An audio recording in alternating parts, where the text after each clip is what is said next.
اور اللہ تعالیٰ کا حکم بھی ہے کہ امانتوں کی حفاظت کرو. ان اللہ یأمرکم ان تعدوا الامانات.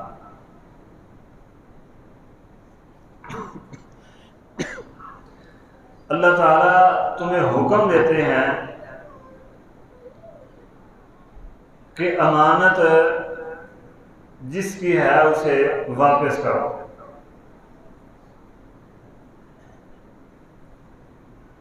نبی صلی اللہ علیہ وسلم نے جب دین کی دعوت، اسلام کی دعوت دینا شروع کی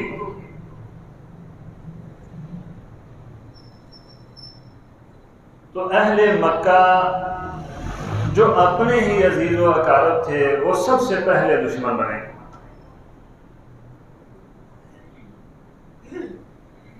استغفر اللہ ثم استغفر اللہ. نبی صلی اللہ علیہ وسلم کو پاگل بھی کہا، مجنون بھی کہا، دیوانہ بھی کہا،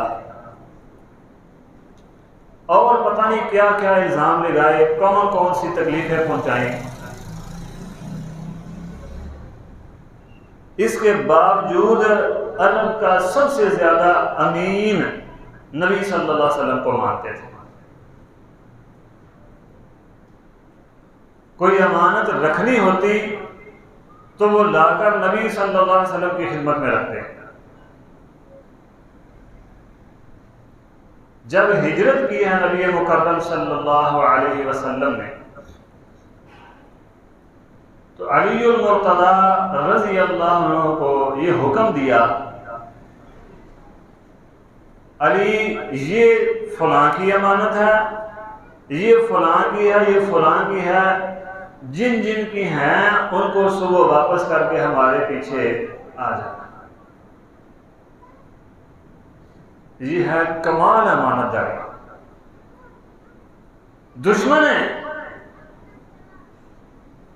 گھر سے نکلنے پر مجبور کر دیا ہے،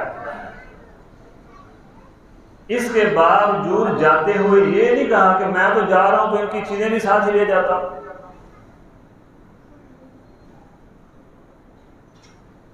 بلکہ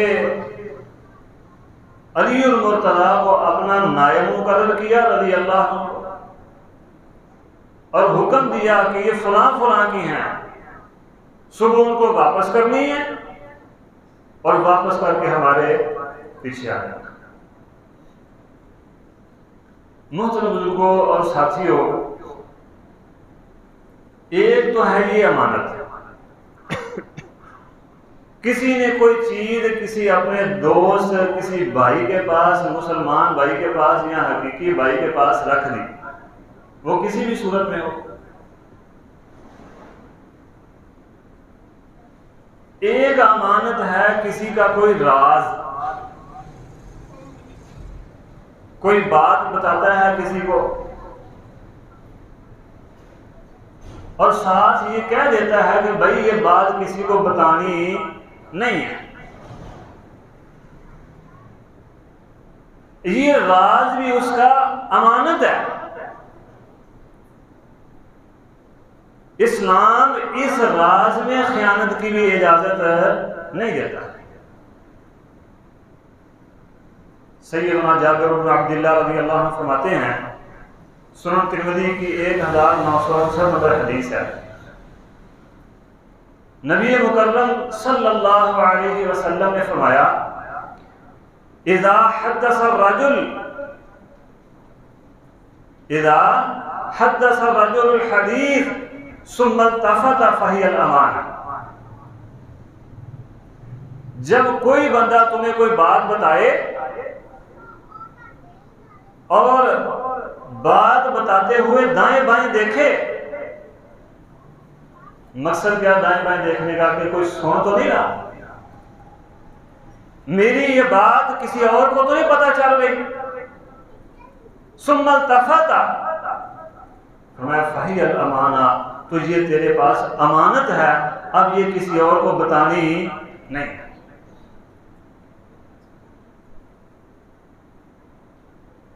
عام طور پہ بندے ساتھ کہہ بھی دیتے ہیں کہ بھائی یہ کسی کو بتانی نہیں، وہ کہے یا دائیں بائیں دیکھے، ارد گرد دیکھے،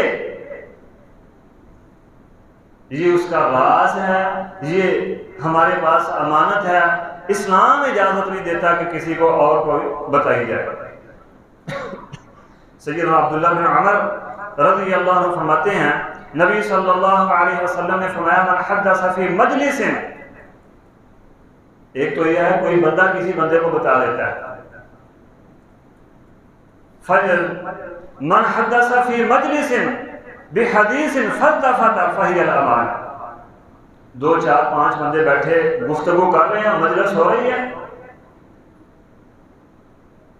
کوئی رازدارانہ باتیں کر رہے ہیں، فرمایا اس مجلس میں جو موجود ہیں، مجلس کی گفتگو جو ہے یہ ان کے پاس امانت ہے، کسی اور کو بتانی نہیں۔ عام طور پہ ہمارے معاشرے میں پتہ کیا کہتے ہیں، وہ جی ہر کسی کا کوئی نہ کوئی رازدان ہوتا ہے، یہ معاشرے کی غلط تربیت کر رہے ہیں ہم،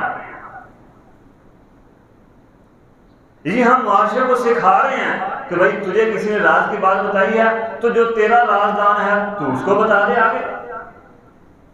آگے اس کا بھی کوئی رازدان ہوگا تو وہ اس کو بتا دے گا، کوئی حرج نہیں اس میں۔ نبی صلی اللہ علیہ وسلم نے فرمایا ثم التفت فہی الامانہ، یہ امانت ہے، تیرے 20 رازدان ہوں گے، تجھے اجازت نہیں ہے کسی اور کو بتائے۔ میری پردہ نشین مائیں اور بہنیں یعنی خواتین، ان میں یہ بیماری زیادہ پائی جاتی ہے۔ یہ امانت ہے، امانت، اور امانت کی حفاظت کائنات کے رب کا حکم ہے کہ کسی اور تک پہنچانی نہیں ہے۔ کوئی نقد کی صورت میں یا کسی اور صورت میں امانت رکھ دے نا، امانت مثال کے طور پہ میں کسی کے پاس کو 500 10 1000 1500 پیسے رکھ دیتا ہوں، اب اسلام اس بات کی بھی اجازت نہیں دیتا کہ جس کے پاس میں نے نقد رقم رکھی ہے وہ نوٹ ہی تبدیل کر لے، اگر سے وہ میرے ہلکے نوٹوں کی جگہ پر نئے اچھے نوٹ رکھ دے، پھر بھی اسلام اجازت نہیں دیتا۔ میں نے کوئی اور، کسی نے کوئی اور، یہ تو ایک مثال ہے، کوئی غلہ رکھ دیتا ہے، گندم رکھ دیتا ہے، یا کوئی اور پھل رکھ دیتا ہے، تو جو رکھا ہے وہی واپس کرنا ہے۔ اور جب کسی کو یہ راز بتا رہا ہے کسی کا تو کیا خیال ہے، یہ امانت کی حفاظت کر رہا ہے، اس کو امیر کہہ سکتے ہیں۔ اللہ کے پاک پیغمبر محمد رسول اللہ صلی اللہ علیہ وسلم کے صحابی سیدنا جابر عبداللہ بن عمر رضی اللہ عنہ فرماتے ہیں نبی صلی اللہ علیہ وسلم نے فرمایا اربع من کن فیہ کان منافقا خالصا، 4 خصلتیں، 4 عادتیں جس بندے کے اندر پائی جاتی ہیں وہ خالص اور پکا منافق ہے، اور جس میں ان 4 میں سے ایک عادت ہے سمجھ لو وہ بھی نفاق پر ہے، اس میں بھی منافقت کی بیماری موجود ہے۔ وہ کون سی 4 خصلتیں ہیں؟ ان میں سے 3 اس موضوع کے متعلق ہے۔ پہلی، اذا تمن خانہ، جب امانت رکھی جاتی ہے تو خیانت کرتا ہے۔ کسی نے کوئی بات بطور امانت بتائی، یہ آگے بتانا شروع ہو جاتا ہے، یہ نفاق کی منافقت کی علامت ہے۔ اذا اؤتمن خانہ واذا حدث کذب، جب بات کرتا ہے تو جھوٹی بات کہتا ہے، اور جب کسی کی امانت کوئی راز کسی اور کو بتا رہا ہے تو کیا خیال ہے یہ 100% وہی الفاظ بتائے گا،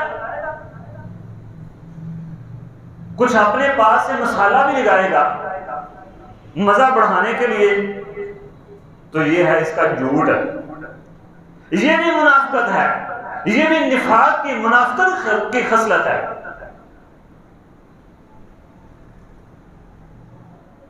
اللہ اکبر۔ تیسری بات، وَإِذَا عَاهَدَ غَدَرَ، جب وعدہ کرتا ہے تو خلاف ورزی کرتا ہے. جب اس کی راز کی گفتگو سن رہا تھا تو یہ اس کا وعدہ تھا کسی اور کو نہیں بتاؤں گا، لیکن پھر بھی آگے بتا رہے ہیں.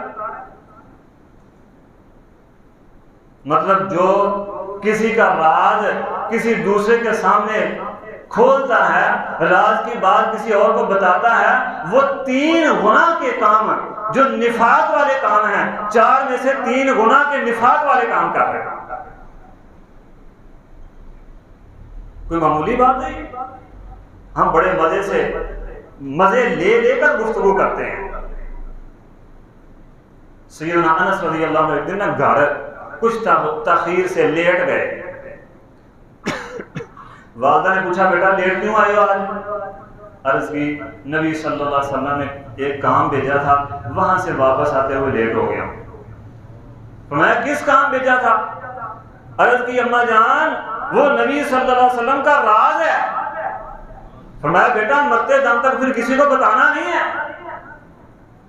اب یہ روایت سیدنا انس رضی اللہ عنہ ثابت رحمہ اللہ کو بتا رہے ہیں.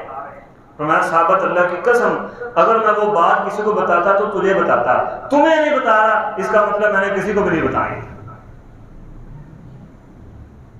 اس طرح صحابہ اکرام رضوان اللہ علیہم اجمعین راز کی حفاظت کیا کرتے تھے. ایک غزوے سے واپسی پر منافقین نے نبی صلی اللہ علیہ وسلم کو شہید کرنے کا پروگرام بنا لیا. مکے میں 20 منافق تھے، لیکن کائنات کے رب نے ان کا راز فاش کیا نہیں. جو ظاہر تھے وہ تو ہر کسی کو نظر آتا تھا. جو پوشیدہ منافق تھے کائنات کے رب نے بتایا نہیں. اللہ تعالیٰ نہیں بتا رہے. وہ موسیٰ علیہ السلام کا واقعہ ہمارے سامنے نہیں، اکثر علماء سے سنتے رہتے ہیں.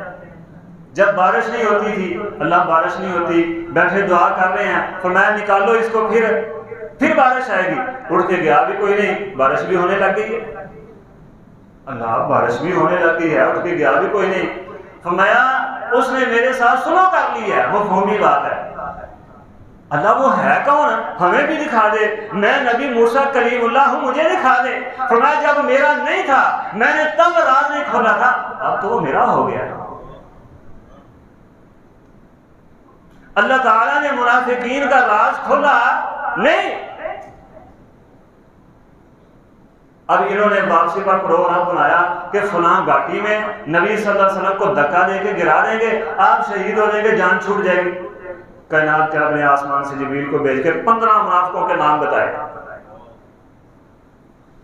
سیدنا حذیفہ رازدانان رسول صلی اللہ علیہ وسلم ساتھ تھے، آپ کی سواری کو چلا رہے تھے. تو میں حذیفہ ادھر آؤں، یہ جو 15 بندے ہیں نا، فلاں بن فلاں، فلاں بن فلاں، اللہ تعالیٰ نے ان کے نام بھی بتائے، ان کے باپوں کے نام بھی بتائے. میں حذیفہ یہ 15 کے 15 منافق ہیں، لیکن یاد رکھو کسی کو بتانا نہیں. نبی صلی اللہ علیہ وسلم اس دنیا سے رخصت ہو گئے. امیر المومنین عمر بن خطاب آئے، حذیفہ تجھے نبی صلی اللہ علیہ وسلم نے منافقوں کے نام بتائے تھے، مجھے بھی بتا دو. فرمایا وہ امام الانبیاء کا راز ہے، نہیں بتاؤں گا کسی کو.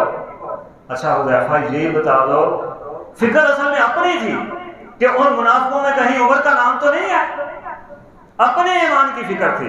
حذیفہ بس اتنا بتا دو کہ ان منافقوں میں عمر بن خطاب کا نام تو نہیں. فرمایا نہیں، آپ کا نام نہیں ہے.